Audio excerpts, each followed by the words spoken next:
Welcome.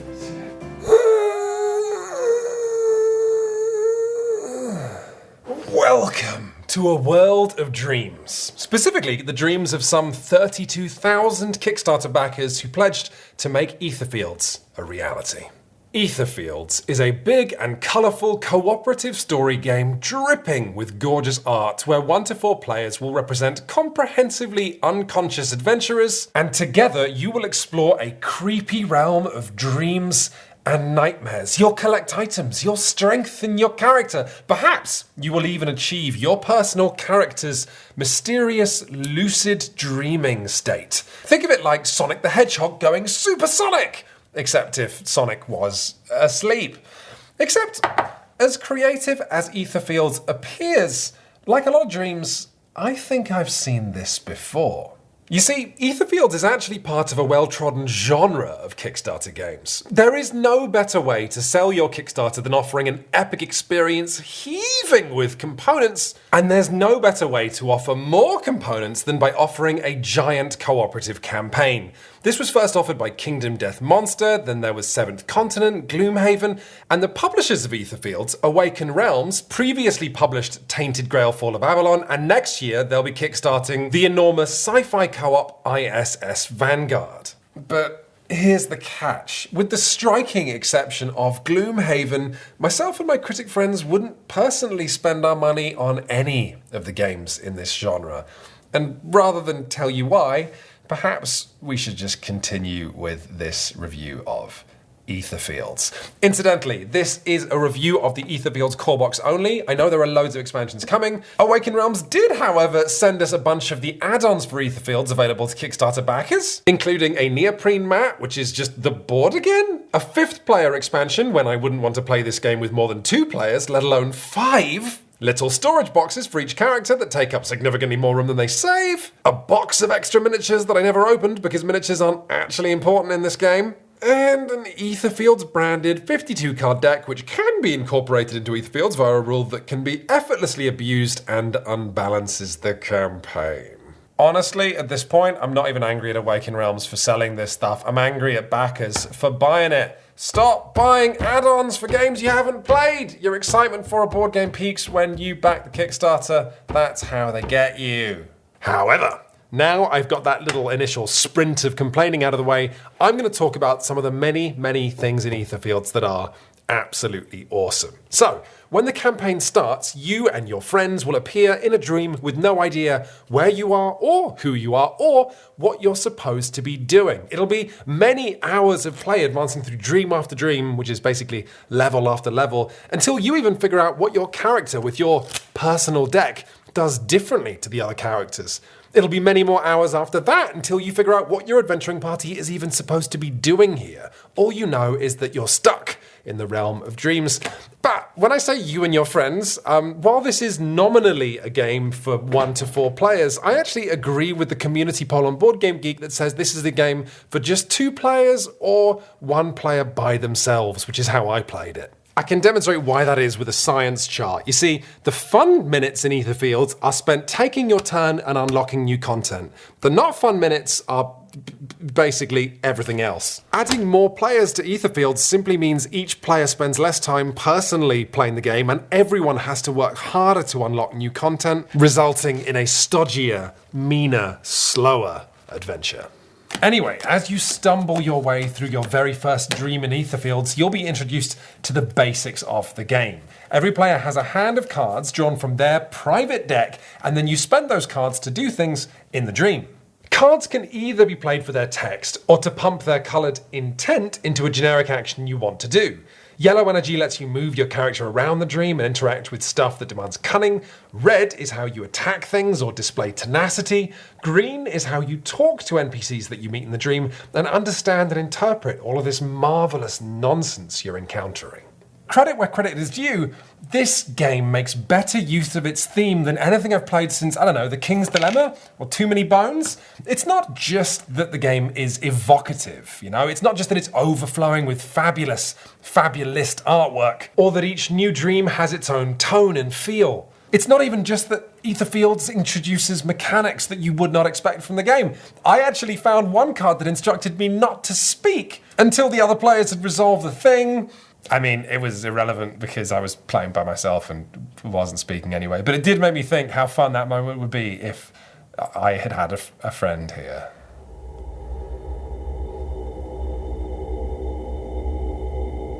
The point is that Etherfields works hard to make this not feel like a generic RPG where instead of fighting a lich, you're fighting a sandman. And to that end, the game has this marvelous sense of flimsiness. Let me explain. The dreams themselves that you're adventuring through are full of not just puzzles and obstacles, but red herrings and mazes, and all of this irritating stuff that makes them quite satisfying to overcome and defeat. But Etherfields then gives you, the empowered dreamer, the tools to break these dreams. Cards that let you turn around and face the dream's frightening antagonist and just demolish them. Cards that let you escape a tedious maze by dreaming up an extra staircase. Or skipping a fetch quest by finding a spare jewel in your pocket. My favourite moments in Etherfields were stuff like entering a dark dream with special rules for darkness and monsters and riddles in the dark, and then turning around and saying, yeah, okay, dream, but I've got a flashlight. Oh! I mean, that's what I would have said if I was playing with anybody. Anyway, your hugely satisfying reward each time you best one of the game's dreams, get out of town, is a splurge of new content into the game. Now, as you'd expect, your character gets experience points. Sorry.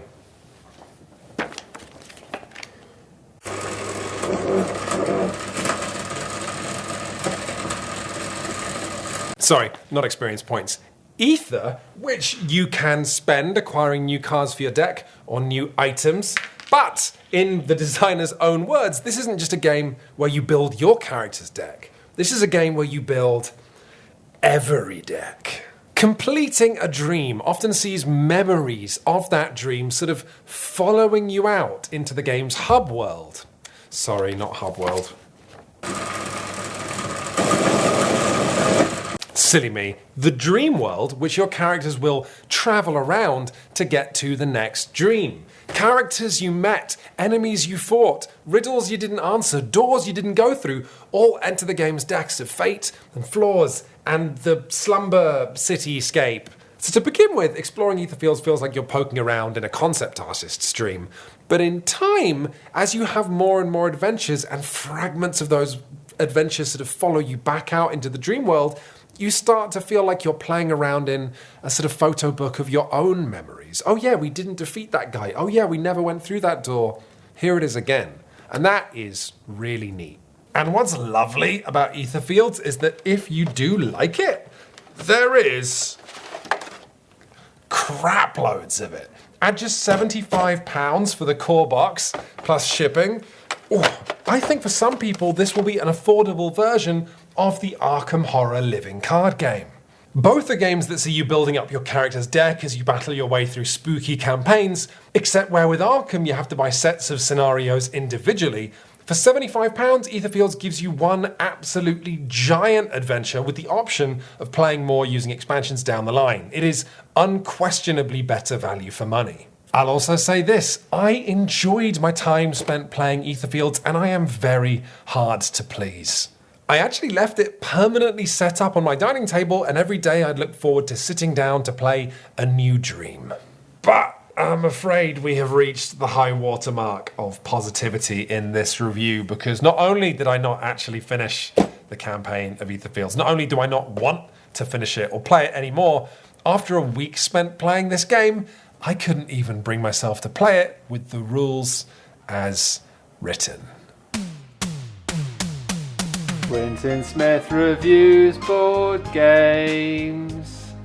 He'll be back next week with another board game. So let's talk about those rules a little bit. Learning to play Etherfields with the manual provided in the box is an car crash. Because the game and what you're doing in it is only revealed slowly after the first few hours of play, you have no frame of reference for what anything in this wonky manual is talking about.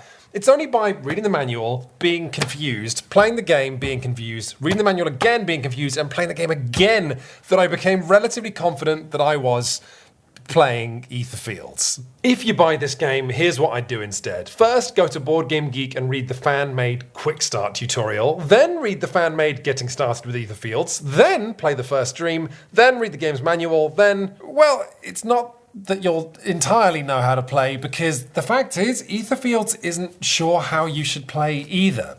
You know how a simple card game can have a 2-page manual, but if you were to print out the living rules document for Magic the Gathering, it would be the thickness of 2 novels?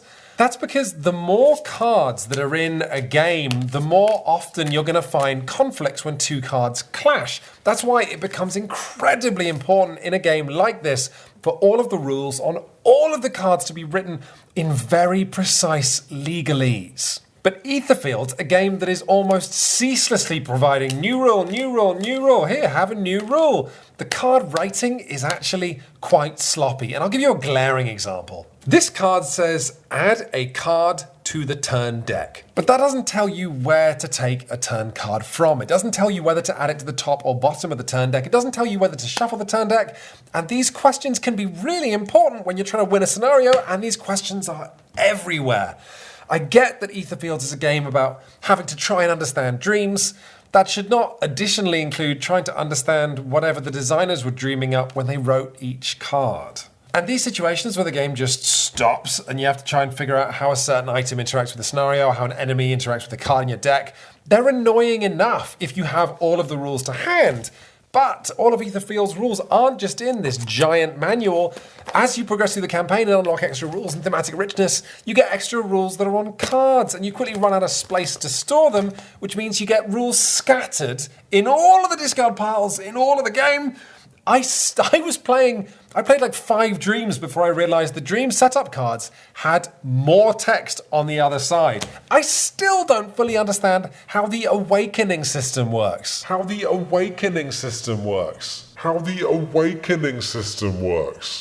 Oh, it was all a dream.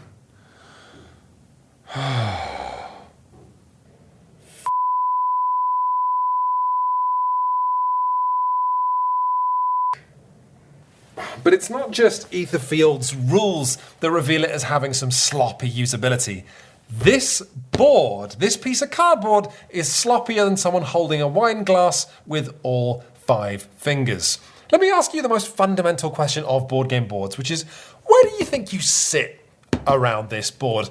With the ideal answer being, you can sit anywhere. Well, with Etherfields, you'll notice that the board orients all the cards and tiles so the text runs left to right. So you'd think you'd sit here, right, at the head of the table so you can read everything right way up. Except the actual dream, which is to say the game, is there. I ended up sitting here as close to the dream as possible and then rotating all of the other components so they were upside down, except this wasn't ideal either because then I was looking at everything sideways and nothing right way up. But I could have forgiven Etherfields for all of these fricative moments, for all the time spent thumbing through one book or the other, or Googling rules, for all the many occasions which Etherfields sent me rummaging to collect one card from here, one card from here, one card from here, like I'm thumbing my way through my boss's overstuffed Rolodex. But the real problem with Etherfields is that after about the 5th or 6th dream, when it had introduced a whole sheet worth of extra mechanics, and I was starting to get to grips with the rhythm of the campaign, with what the game really was, Etherfields finally revealed itself to just not be a very good game. Say what you want about the Arkham Horror Living card game, but it comes from a studio that understands card games. The same is true of Gloomhaven. It's not just a great campaign, it has a great gameplay loop under the hood, where simply bashing a monster is a delight. Etherfields has just as many moving parts as those games, but the parts don't fit together half as snugly. Etherfields is so extraordinarily distracting with its constant drip feeding of new content and beautiful art that it'll probably be quite a while until you realise that a lot of turns in Etherfields go the same way. You look at the dream and see what thing written down there is probably going to be your best bet for getting a cool reward or progressing through the dream, then you look at your cards to see if you have the energy to do that. If not, then look at your mask. Then think about your special powers and abilities and one-shot discard items. And they might let you do it. If not, do something else. But absent from all of that thing that I just described is an interesting decision. Etherfields reminds me at times of how they paint, forests and castles on the walls of children's hospitals. It looks like an adventure, but actually, they're not fooling anyone. This is a procedure. Admittedly, this is often a fun procedure. Figuring out which card to spend to most efficiently glide through the dream is pretty neat, but it doesn't justify pouring a ton of energy into collaborating perfectly with your teammates. Most dreams in Etherfields, you play something that's approximately efficient, and that'll get you through. And believe it or not, this is the good half of Etherfields. Done with this. Between dreams, you're going to be performing increasingly circuitous laps around this hub world, collecting keys that will unlock the entrance to the next dream up here. But along the way, as you do laps, you will be having random encounters, and these random encounters are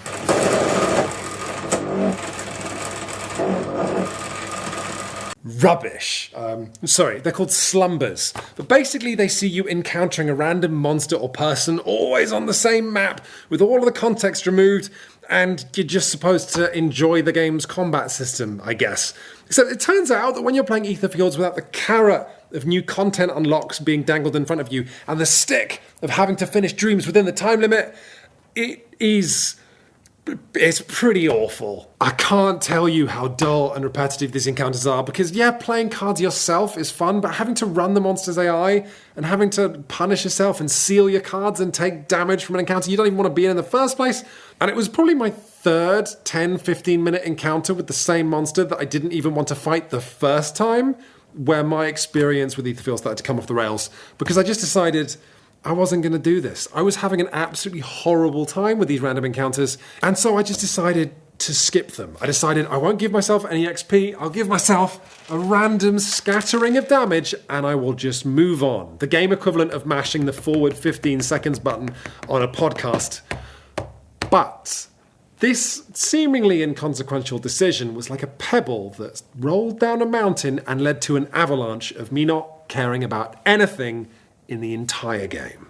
Now, let me tell you what happened next. I discovered that the penalty for failing a dream, one of the big exciting levels, where you fail it, whether because you take too many wounds or you run out of time, you simply reset the game. Not to the start of the dream, but to the start of the hub world. And every player gets a flaw in their deck, which you have to remove by spending experience points. So you have to travel all through the hub world again, doing all those horrible encounters again. And then, in a game where all the fun is seeing dreams for the first time, reading secrets in the secret book for the first time, you have to do the entire dream again, representing the loss of hours of progress. Let me tell you what that meant for me. I didn't fail dreams in Etherfields. Like Andy Bernard from The Office, I either won or I cheated because they were unfair.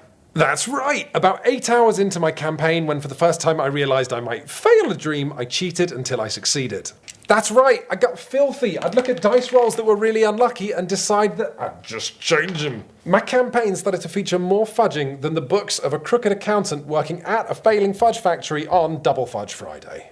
And after that, my whole campaign deflated like a failed souffle. I didn't care about collecting new cards or hoarding cool items because, let me remind you, I was never going to fail a scenario and expose myself to that kind of radioactive anti-fun. And almost instantly after that, I stopped caring about exploring dreams fully because I didn't need the rewards. I stopped caring about taking damage because I couldn't die. Now, I'll fully admit that in choosing to cheat at Etherfields, I torpedoed my own experience. I started cheating at about the 10-hour mark and had lost all interest in the campaign by the 12-hour mark. But if I hadn't done that, I promise you, I just would have stopped at the 10-hour mark because this experience had so many repulsive elements. And what breaks my heart is that Etherfields did not have to be this way. If it had just been designed with less padding in mind, I could have even seen myself recommending Etherfields, but as it is, no! So there's your review. Etherfields is a game that I started off enjoying in spite of some really poor usability because the art and ambition behind this project was just so amazing. But my happiness was quickly suffocated by a couple of huge problems. One, the moment-to-moment card play of this game simply not being particularly exciting. And two, the structure of the campaign forcing you to replay those moments over and over and over again when they were barely good enough the first time. This huge, beautiful miniature maybe summarizes Etherfields better than I can. It's gorgeous, obviously, and miniatures like this one are what sold this Kickstarter. And I have absolutely no idea who she is or what she's for, because I didn't get that far into the campaign, and I have no desire to.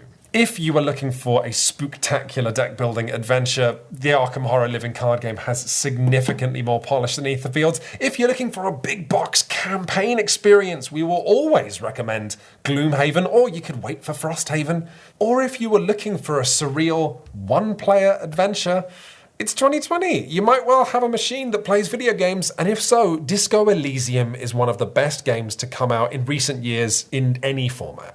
Shut up and sit down. Recommending a video game. I must be dreaming. I must be dreaming. I must be dreaming.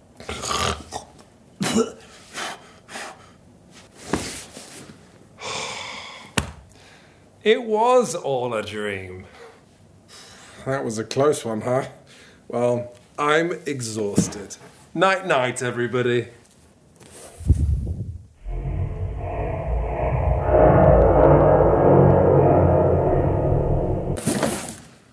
You laughing? Could have sworn I heard laughing. Bloody neighbours with their Christmas cheer while I sleep in the box. It definitely sounded like there was laughing.